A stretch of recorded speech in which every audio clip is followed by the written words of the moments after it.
This is a lecture from Open Tuition.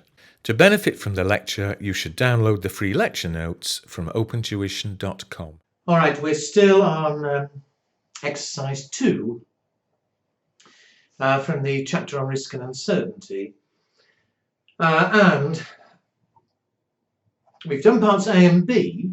So part A, we set up our payoff table, our profit table, and I said keep hold of it, there it is.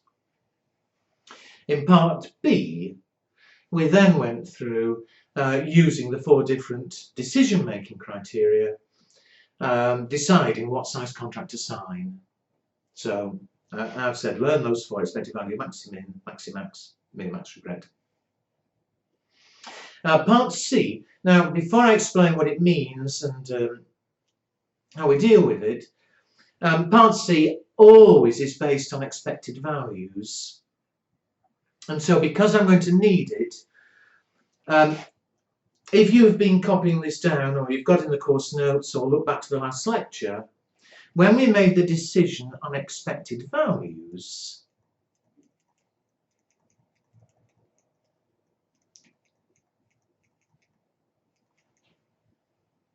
now, I'm not going to repeat it all because we have done it, but the decision on expected values, I'm trying to find out what it was myself.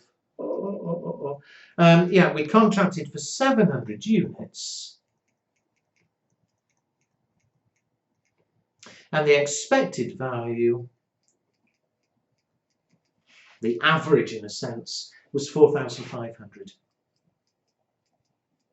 Now, so I'm not going to do that again. We've done that in the last lecture. But on expected values, we had to have the expected value for each of the choices. The highest was 4,500, and it was if we contracted for 700. All right, well, I said enough about that at the time, but now let's read part C.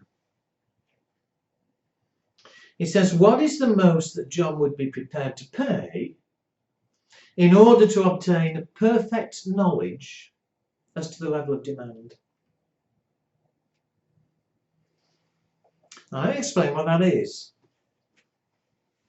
You see, in part A, we had no idea what the demand was going to be. We knew it would be 4, 5, 7 and 9. And therefore, with lots of possible outcomes. And we took the average and we said, fine, if we go for 700, the return won't be 4, 5, it'll either be 4, 1, 4, 6, 4, 6 or 4, 6, but on the average it'll be 4, 5, and that was the best. But suppose I were to tell you that we can pay to have market research done, and the market research will tell us what the demand will be before we make the decision. It'll remove the uncertainty. So I'll pay for the market research. They'll tell me how many we're going to, what the normal demand is going to be. And then we'll have no problem making the best decision. The only problem is I don't know in advance, obviously, what answer the market research are going to give me. That's why I'm employing them.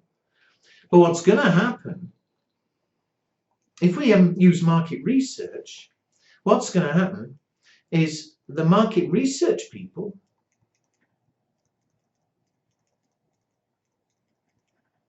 tells me normal demand.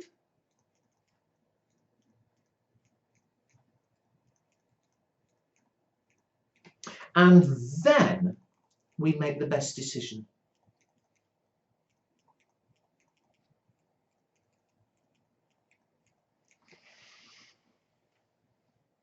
It may sound very obvious, but remember, my little problem is I'm deciding whether to use them, you know, I'm going to have to pay for them. They charge me $1,000 or something. And only once I've paid them will I find out what the demand's actually going to be, and then I can make the decision. And we've got to decide how much is it worth paying. You know, I can tell immediately if they charge me 10,000, I'm still going to pay 10,000 possible profits. But how much would I pay them? But watch me carefully. It's arithmetically, it is so easy it's untrue. But it's one of those things, if you don't get it straight, people end up doing all sorts of stupid things. Think it through.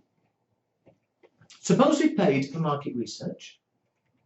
We then sit back and wait until we get an answer.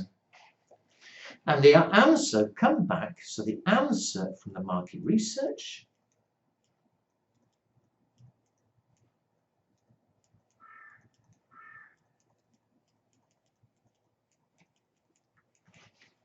they'll tell me what the level of normal demand is going to be.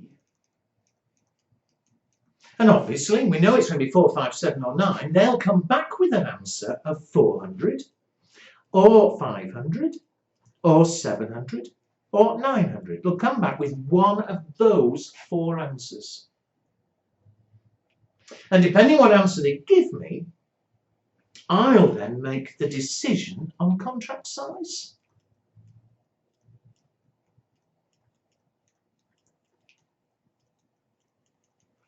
And what decision will I make? Well, if they come back with telling me normal demand's 400, if I know it's 400, well, there's no argument. I choose whichever, I'll make the decision whichever gives the highest profit. I'll contract for 800.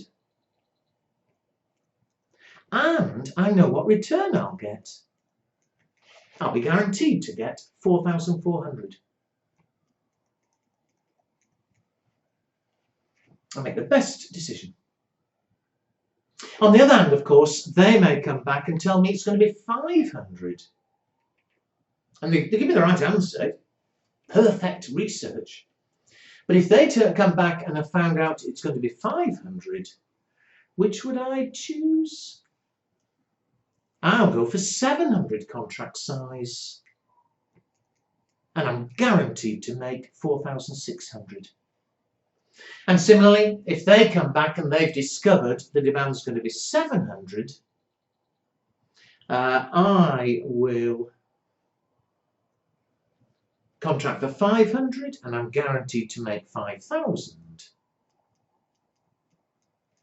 And finally, if they tell me they've done the research and they've discovered the demand is going to be 900 a week, I'll contract for 300. It'll give me the highest return at 5,400.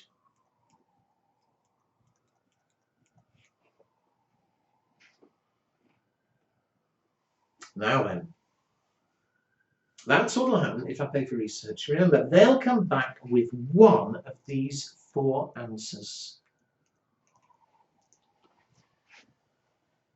But I don't know in advance which answer they're going to give me. You know, if I knew what the answer was, we wouldn't have needed to employ them.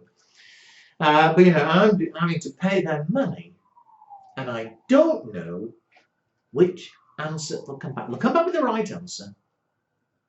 They'll come back with one of those 4 answers, and depending on which answer they gave me, I'll make the best decision. I'll end up with one of those 4 profits. What's the probability they'll tell me demand is 400? It's perfect research, and surely, since we already know there's a probability of demand being 400, we know the probability is 0.2, there must be a 0.2 probability. That's the answer I get. So there's a 0.2 probability they say it's 400, and therefore I get 4,400. Similarly, a 0.3 probability, they tell me it's 500, a 0.4 probability of it being 700, a 0.1 probability of 5,4. So if I do buy this research, I'll end up with one of those 4 probabilities, those 4 profits with those probabilities. What's the expected return if we buy the research? As always, multiply and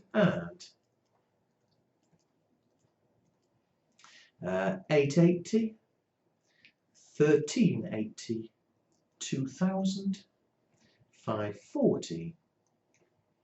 The expected value with the research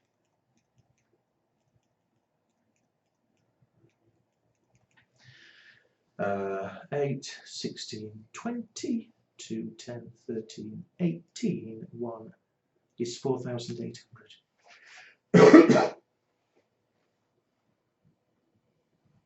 So if we buy the research, I've an expected return of 4.8. If we didn't buy the research,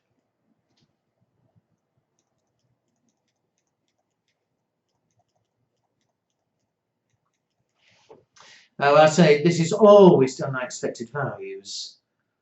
But you see, that's why I wrote that up before. In part B, when we didn't have the research and we used expected values, we chose to contract size 700. The expected return was 4,500.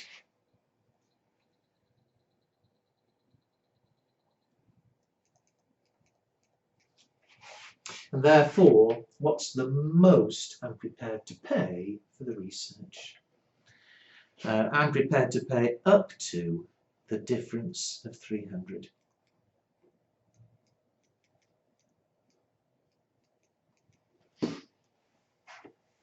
Some people argue, 299, but you know, there's the break even.